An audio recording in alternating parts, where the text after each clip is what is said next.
അപ്പോൾ ഈ നമ്മുടെ പാൽപ്പത്തരി റെഡിയാക്കാൻ വേണ്ടിയിട്ട് പോവാട്ടെ. അപ്പോൾ ഞാനിവിടെ 250 ml മെഷറിംഗ് കപ്പിൽ 2 കപ്പ് പച്ചരി എടുത്തിട്ടുണ്ട്. പച്ചരി ഞാനിവിടെ നന്നായിട്ട് കഴുകിയിട്ട് 2 മണിക്കൂർ വെള്ളത്തിൽ കുതിരാൻ വേണ്ടിയിട്ട് വെച്ചിട്ടുണ്ടായിരുന്നു. അതുകഴിഞ്ഞിട്ട് ഈ അരിപ്പയിലേക്ക് വെച്ചേക്കുന്നത് വെള്ളം 2 മണിക്കൂർ കഴിഞ്ഞ് കഴിയുമ്പോൾ വെള്ളം ഫുള്ള് നമ്മൾ കളഞ്ഞിട്ടുണ്ട് കേട്ടോ. വെള്ളം വാരാൻ വേണ്ടിയിട്ട് വെച്ചതാണ്. ഇതെന്ത് ചെയ്യണമെന്ന് വെച്ചിട്ടുണ്ടെങ്കിൽ മിക്സിയിൽ ഇട്ടിട്ട് നല്ല പേസ്റ്റ് പോലെ നമുക്ക് അരച്ചിട്ടെടുക്കാം. അപ്പോൾ അരച്ചിട്ടെടുക്കാൻ ആവശ്യത്തിനോട് വെള്ളവും കൂടി ചേർത്തിട്ട് അരച്ചിട്ടെടുക്കാം. ഇന്നിവിടെ നല്ല മഴയാട്ടോ. അപ്പോൾ അതുകൊണ്ട് തന്നെ നമ്മുടെ കോഴിക്കുഞ്ഞിനെ നമ്മൾ പുറത്തേക്ക് അയച്ചിട്ടിട്ടില്ല.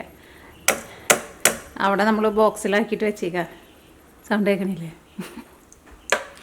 ഒരു രക്ഷയില്ല. പുറത്ത് നല്ല തണുപ്പ്, നല്ല മഴയാണ്. അപ്പോൾ ഇനി ഇതിലേക്ക് കുറച്ച് വെള്ളം ഒഴിക്കട്ടെ. വെള്ളത്തിൻ്റെ കറക്റ്റ് അളവ് പറയുന്നില്ല, അത് അറിഞ്ഞെടുക്കാൻ ആവശ്യത്തിനുള്ള വെള്ളം ഒഴിക്കാം. ഇനിയിപ്പോൾ ഒരു ഇച്ചിരി വെള്ളം കൂടിയാലും കുഴപ്പമൊന്നുമില്ല. കാരണം ഇത് നമ്മളൊന്ന് വറ്റിച്ചിട്ട് എടുക്കുക അരച്ച് കഴിഞ്ഞിട്ട്. പിന്നെ കുറേ വെള്ളമായിട്ടുണ്ടെന്ന് വെച്ചിട്ടുണ്ടെങ്കിൽ നമുക്ക് അരഞ്ഞ് കിട്ടുകയും ചെയ്യില്ലല്ലോ. അപ്പോൾ അത് അരച്ചെടുത്തിട്ട് വരാം. അപ്പോൾ നമ്മൾ നല്ല പേസ്റ്റ് പോലെ അരച്ചെടുത്തിട്ടുണ്ട് കേട്ടോ. ഓക്കെ, അപ്പം ഇത് ഞാൻ ഒരു പാനിലേക്ക് ഒഴിക്കട്ടെ. ഈ പാന് കഴിഞ്ഞ വീഡിയോയിൽ എൻ്റെ അടുത്ത് ഒരാൾ നമ്മുടെ യൂട്യൂബിൽ മെസ്സേജ് ഇട്ടിട്ട് ചോദിച്ചിട്ടുണ്ടായിരുന്നു. കഴിഞ്ഞ വീഡിയോയുടെ അടിയിൽ ഈ ഞാൻ ഉപയോഗിക്കുന്ന സ്റ്റീലിൻ്റെ വോക്ക് സ്റ്റീലിൻ്റെ വോക്ക് ഏതാണെന്ന്.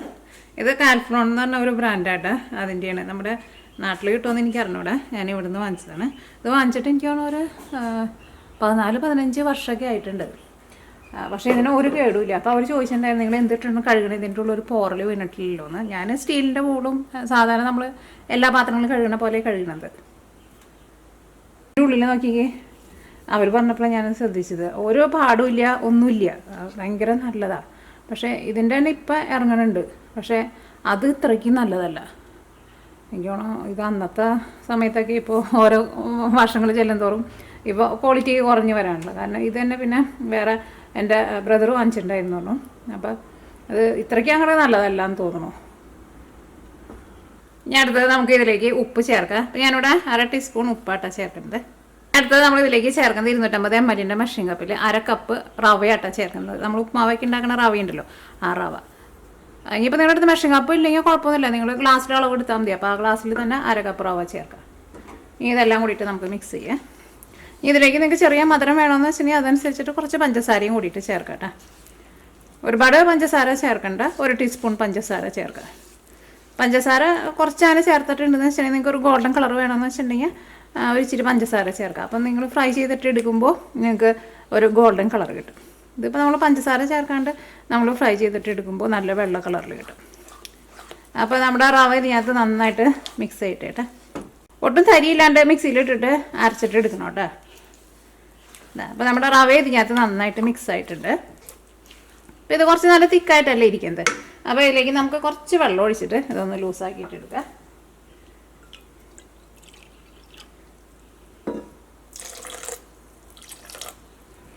ഇപ്പോൾ ഞാനൊരു 1/4 കപ്പ് വെള്ളം ഒഴിച്ചിട്ടുണ്ട്. മിക്സ് ചെയ്ത് നോട്ടിയിട്ട് കാരണം ഒരു ഇച്ചിരി ലൂസാക്കിയിട്ട് എടുക്കണം. ഇത് ഇനി നമ്മൾ അടുപ്പത്ത് വെച്ചിട്ട് ഒന്ന് വറ്റിച്ചിട്ട് എടുക്കുക. അപ്പോൾ നമ്മുടെ ആ പൊടി വേവാൻ വേണ്ടിയിട്ട് കുറച്ച് വെള്ളം വേണമല്ലോ. അല്ലെങ്കിൽ തീരെ ടൈറ്റായിട്ട് ഇരുന്നിട്ടുണ്ടെന്ന് വെച്ചിട്ടുണ്ടെങ്കിൽ അരിപ്പൊടി ആകുമ്പോൾ നമുക്കറിയാമല്ലോ, പെട്ടെന്ന് അങ്ങോട്ട് ചൂടായിട്ടുണ്ടെന്ന് വെച്ചിട്ടുണ്ടെങ്കിൽ പെട്ടെന്ന് അങ്ങോട്ട് തിക്കാവും. അപ്പോൾ നമുക്ക് ഇതങ്ങോട്ട് ശരിക്കും വെന്ത് കിട്ടില്ല. ഇത് വെന്താൽ മാത്രമേ ഇതിന് നല്ല പശിമ കിട്ടുള്ളൂ. പശിമയില്ലാന്ന് വെച്ചിട്ടുണ്ടെങ്കിൽ പൊട്ടിപ്പോവും നമ്മളിത് ഉണ്ടാക്കുന്ന സമയത്ത്. അപ്പോൾ ബാക്കിയുള്ള വെള്ളം കൂടി ചേർക്കുകയാണ്. അപ്പോൾ നമ്മൾ ഇതിലേക്ക് 1/2 കപ്പ് വെള്ളം ഒഴിച്ചിട്ടുണ്ട്. ഇപ്പോൾ കറക്റ്റായിട്ടുണ്ട്. ഇപ്പോൾ നല്ല ലൂസായിട്ടുണ്ട്. ഇനി ഇത് നമ്മൾ അടപ്പത്തേക്ക് വെക്കാം കേട്ടോ. അടപ്പത്തേക്ക് വെച്ചിട്ട് എപ്പോഴും ഇളക്കി കൊടുക്കണം കേട്ടോ. ഇതൊന്ന് നന്നായിട്ട് ചൂടായി കഴിയുമ്പോൾ പിന്നെ തീ അത്യാവശ്യം നന്നായിട്ടൊന്ന് കുറച്ച് വെച്ചോ, അല്ലെങ്കിൽ ഇത് പെട്ടെന്ന് അങ്ങോട്ട് തിക്കാവും. അപ്പോൾ ഈ നമുക്ക് അടപ്പത്തേക്ക് വെക്കാം.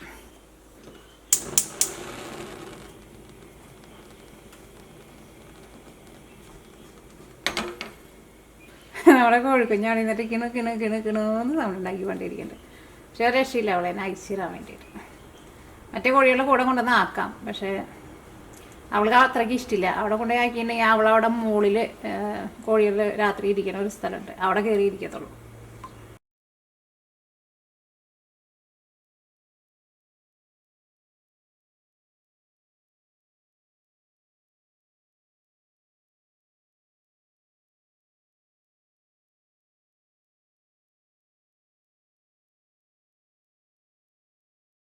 അപ്പോൾ അത് തിക്കായി കൊണ്ടിരിക്കണ്ട കേട്ടോ. തിക്കാകുമ്പോൾ ഇളക്കാനേ കുറച്ച് പാടായിരിക്കും. തീ കൂട്ടി വയ്ക്കരുത് കേട്ടോ, അടിയിൽ പിടിക്കൂട്ടോ. ഇതിപ്പോൾ നല്ല തിക്കായിട്ട് വന്നിട്ടുണ്ട്. ഞാൻ തീ ഓഫ് ചെയ്യട്ടെ. ഇനി നമുക്ക് വേറൊരു പാത്രത്തിലേക്ക് പകർത്തി വയ്ക്കട്ടെ. ഇത് ഇതേപോലെ ഇങ്ങനെ ഉണ്ടാക്കിയിട്ടുണ്ടെന്ന് വെച്ചിട്ടുണ്ടെങ്കിൽ നിങ്ങൾക്ക് ഇത് വെച്ചിട്ട് വേറെ പലഹാരങ്ങളൊക്കെ ഉണ്ടാക്കട്ടെ. ഇത് വെച്ചിട്ട് നിങ്ങൾക്ക് കൊഴുക്കൊട്ട ഉണ്ടല്ലോ, കൊഴുക്കൊട്ട ഉണ്ടാക്കാം. നൂലപ്പം ഉണ്ടാക്കിയാലും ശരിയാവായിരിക്കും. കാരണം അപ്പോൾ നമ്മൾ റവ ചേർത്തുകൊണ്ട് ഞാനങ്ങനെ ഉണ്ടാക്കി നോക്കിയിട്ടില്ല. അപ്പോൾ ഇത് ഇരുന്നിട്ടൊന്ന് ചൂടാറട്ടെ കേട്ടോ. ഇതൊരെളം ചൂടാകുമ്പോൾ നമുക്കിത് നല്ല സോഫ്റ്റായിട്ട് കുഴച്ചിട്ടെടുക്കാം. അപ്പോൾ തുറന്ന് വയ്ക്കരുത് കേട്ടോ, മൂടി വയ്ക്കുക. അപ്പോൾ അതിന് മുമ്പായിട്ട് നമുക്ക് ഇതിൻ്റെ മുകളിൽ കുറച്ച് വെളിച്ചെണ്ണ ഒന്ന് ജസ്റ്റ് ഒന്ന് സ്പ്രെഡ് ചെയ്ത് കൊടുക്കുക. അല്ലെങ്കിൽ മുകൾ ഭാഗം പെട്ടെന്ന് ഡ്രൈ ആയിട്ട് വരും.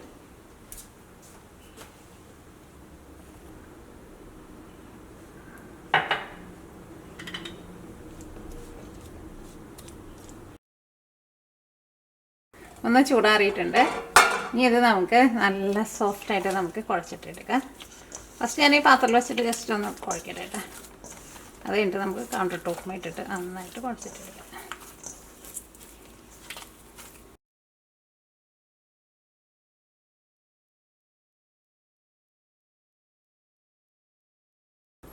നോക്കിക്കേ, ഇപ്പം ഇത് നല്ല സോഫ്റ്റായിട്ട് നമ്മൾ കുഴച്ചെടുത്തിട്ടുണ്ട് കേട്ടോ. അപ്പോൾ ഇത് മൂടി വയ്ക്കുകയാണ്. ഇതിൻ്റെ നന്നായിട്ട് ഇതൊന്ന് ചൂടാറട്ടെ കേട്ടോ. അപ്പോൾ ഇതിന് ഒരു ഇളം ചൂടുണ്ട്. ചൂടാറി കഴിഞ്ഞിട്ട് നമുക്ക് പരത്താട്ടെ.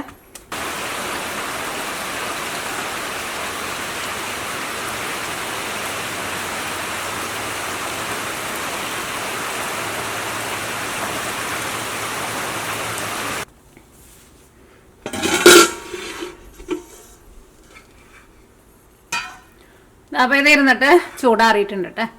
ഇതിനെ നമുക്ക് ഓരോ ചെറിയ ചെറിയ ഉരുളയാക്കിയിട്ട് മാറ്റി വയ്ക്കാം.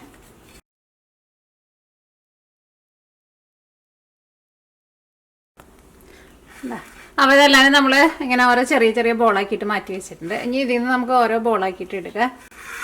എൻ്റെ കയ്യിൽ വെച്ചിട്ട് ഒന്ന് ഉരുട്ടിയിട്ട് ഒന്ന് ഷേപ്പ് ആക്കിക്കോട്ടെ. അല്ലെങ്കിൽ ഇത് നമ്മൾ പരത്താൻ വേണ്ടിയിട്ട് പോവാണ്. പരത്തുമ്പോൾ പ്രത്യേകം ശ്രദ്ധിക്കുക, നമ്മൾ ചപ്പാത്തി പരത്തണ പോലെ ഒരുപാട് ബലം കൊടുത്തിട്ട് പരത്തരുത് കേട്ടോ. കാരണം ഇത് ഭയങ്കര സോഫ്റ്റ് ആണല്ലോ. അപ്പോൾ കുറേ ബലം കൊടുത്തിട്ടുണ്ടെന്ന് വെച്ചിട്ടുണ്ടെങ്കിൽ ഇത് പൊട്ടിപ്പോവും. ജസ്റ്റ് കയ്യിൽ വെച്ചിട്ട് ഒന്നുകൂടി ഒന്ന് സോഫ്റ്റ് ആക്കിയിട്ട് എടുക്കുക. ഇനി ഇതാ അപ്പോൾ സോഫ്റ്റ് ആയിട്ട് ഇത് നമ്മൾ പരത്താൻ പോണതിന് മുമ്പ് ഞാനിവിടെ ഒരു ഗ്ലാസ്സിൽ ഇച്ചിരി ഓയിൽ വെച്ചിട്ടുണ്ട്. ഓയിലിൽ ഒരു സൈഡ് പതുക്കെ ഒന്ന് മുക്കിക്കോ. അല്ലെങ്കിൽ ഇത് നമുക്ക് പരത്തി കഴിഞ്ഞ് കഴിയുമ്പോഴേ ചിലപ്പോൾ എടുക്കാൻ വേണ്ടിയിട്ട് പാടായിരിക്കും. അപ്പോൾ ഇനി ഇത് പരത്താം.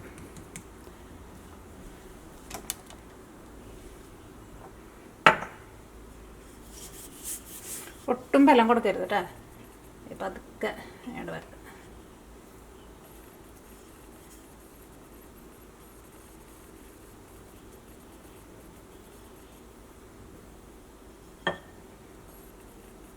ഇതിന് ഷേപ്പാക്കാൻ വേണ്ടിയിട്ട് ഞാനിവിടെ എന്തെങ്കിലും ഇതേപോലെ എന്തെങ്കിലും ഒരു ഷേപ്പ് ഉള്ളത് എടുക്കുക. ജസ്റ്റ് ഒന്ന് അമർത്തുക. അതൊക്കെ നമുക്ക് എല്ലാവർക്കും അറിയുന്നതാണല്ലോ. എന്നിട്ട് ബാക്കി എക്സ്ട്രാ വന്നതാണ്ട് മാറ്റി കളയാം. ഓയിൽ വെച്ചില്ല എന്ന് വെച്ചിട്ടുണ്ടെങ്കിൽ ഇത് നമ്മളിങ്ങനെ പരത്തി കഴിഞ്ഞ് കഴിയുമ്പോഴേ ഇത് നമുക്ക് എടുക്കണ സമയമാകുമ്പോൾ പാടാവും. ആരും കുഴപ്പമില്ല, വിട്ടുപോരും. അപ്പോൾ ഇത് നോക്കിക്കേ, ഭയങ്കര തിന്നായിട്ടല്ല കേട്ടോ പരത്തിയിരിക്കുന്നത്, കുറച്ച് കട്ടിയുണ്ട്. അപ്പോൾ നമുക്ക് ബാക്കിയുള്ളതെല്ലാം നമുക്ക് ഇതേപോലെ പരത്തിയിട്ടിടുക.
ഓക്കെ, അപ്പോൾ ഇതെല്ലാം നമ്മൾ പരത്തിയെടുത്തിട്ടുണ്ട്. ഇനി ഇത് നമ്മൾ പൊരിച്ചെടുക്കാൻ വേണ്ടിയിട്ട് പോവാട്ടെ. അപ്പോൾ ഇത് പൊരിച്ചെടുക്കാൻ വേണ്ടിയിട്ട് ഞാനിവിടെ നമ്മുടെ ഉള്ളിയൊക്കെയും താളിച്ചിട്ട് ഒഴിക്കുന്ന നമ്മുടെ കുഞ്ഞ് ഈ പാൻ ഉണ്ടല്ലോ, ഇതാണ് എടുത്തേക്കുന്നത്. ഇതാകുമ്പോൾ പെട്ടെന്ന് വെന്ത് കിട്ടും. അപ്പോൾ ഇതിനകത്താകുമ്പോൾ കുറച്ച് ഓയിൽ ഒഴിച്ചാൽ മതിയില്ല. അല്ലെങ്കിൽ നിങ്ങൾക്ക് സാധാരണ ചീനച്ചട്ടിയിൽ ഇട്ടിട്ട് പൊരിച്ചിട്ട് എടുക്കാം കേട്ടോ.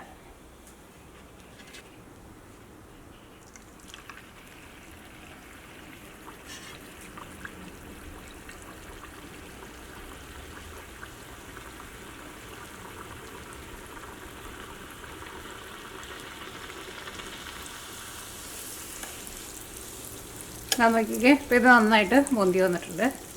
നമ്മൾ ആദ്യം ഒരെണ്ണം ഉണ്ടാക്കി, പിന്നെ രണ്ടാമത്തെ ഒരെണ്ണം ഉണ്ടാക്കിയപ്പോൾ ഇത്രയ്ക്ക് പൊന്തി വന്നില്ല. അപ്പോൾ തീ ഞാൻ കുറച്ച് വെച്ചേക്കായിരുന്നു. അതുകഴിഞ്ഞിട്ട് തീ ഞാൻ ഒന്ന് കൂട്ടി വെച്ചപ്പോഴാണ് പൊന്തി വന്നത്. കാരണം അതേ നല്ല ചൂട് വേണം, എന്നാലും അത് ശരിക്കാണ്ട് പൊന്തുള്ളൂ. ഇത് നല്ല ബോൾ പോലെ പൊന്തി വന്നിട്ട് തിരിച്ചിടാൻ വേണ്ടി പറ്റണ്ടേ. തിരിഞ്ഞ് കിടക്കൂ, അയ്യോ തിരിഞ്ഞ് പോവില്ല എന്ന് പറയണേ. ഓക്കെ, അപ്പോൾ തീയുടെ കാര്യം ശ്രദ്ധിക്കണം കേട്ടോ. തീ ഒരുപാട് അങ്ങോട്ട് കുറച്ച് വയ്ക്കേണ്ട ആവശ്യമില്ല. കാരണം നമ്മുടെ ഈ പൊടി ഓൾറെഡി വെന്തേക്കുന്നതുകൊണ്ട് പിന്നെ ഇത് നല്ല ബോളായിട്ട് വന്നിട്ട്.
നമ്മൾ പൊരിച്ചെടുത്തിട്ടുണ്ട്. അപ്പോൾ ഇത് പൊരിച്ചിട്ട് എടുക്കുമ്പോൾ വേണമെന്ന് വെച്ചിട്ടുണ്ടെങ്കിൽ നല്ല ഗോൾഡൻ കളർ ആക്കിയിട്ട് പൊരിച്ചിട്ട് എടുക്കുക.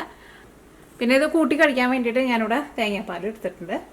തേങ്ങാപ്പാലിൽ അങ്ങനെ മുക്കിയിട്ട് കഴിക്കുക, അപ്പോൾ നല്ല ടേസ്റ്റ് ഉണ്ടാവും. അപ്പോൾ ഞാനിവിടെ നല്ല കിട്ടി തേങ്ങാപ്പാൽ എടുത്തിട്ടുണ്ട്. അപ്പോൾ ഇതിലേക്ക് കുറച്ച് പഞ്ചസാര ചേർക്കട്ടെ കേട്ടോ. അവിടെ പത്തരി എടുക്കുക, എന്നിട്ട് ഇങ്ങനെ തേങ്ങാപ്പാലിൽ ഉള്ളിൽ നോക്കിക്ക് തേങ്ങാപ്പാലിൽ ഇങ്ങനെ ഡിപ്പ് ചെയ്തിട്ട് കഴിക്കാം. ഇങ്ങനെ അത്യാവശ്യം നല്ല കട്ടിയുള്ള തേങ്ങാപ്പാലായിട്ട് ഇഷ്ടം. ഇങ്ങനെ കട്ടിയുള്ള തേങ്ങാപ്പാൽ കിട്ടാൻ വേണ്ടിയിട്ട് തേങ്ങാപ്പാൽ റെഡിയാക്കി കഴിഞ്ഞിട്ട് ഫ്രിഡ്ജിൽ വെച്ചാൽ മതി. അപ്പോൾ അതിൻ്റെ മുകളിൽ നല്ല കട്ടിയുള്ള തേങ്ങാപ്പാൽ സെപ്പറേറ്റ് ആയിട്ട് വരും, അടിയിലേക്ക് വെള്ളം വരും. അപ്പോൾ അടിയിലെ വെള്ളം കളഞ്ഞിട്ട് എടുത്തിട്ടുണ്ടെന്ന് വെച്ചിട്ടുണ്ടെങ്കിൽ ഇതേപോലെ ഇങ്ങനെ നല്ല കട്ടിയുള്ള തേങ്ങാപ്പാൽ കിട്ടും. എന്നിട്ട് തേങ്ങാപ്പാലിൽ മുക്കിയിട്ട്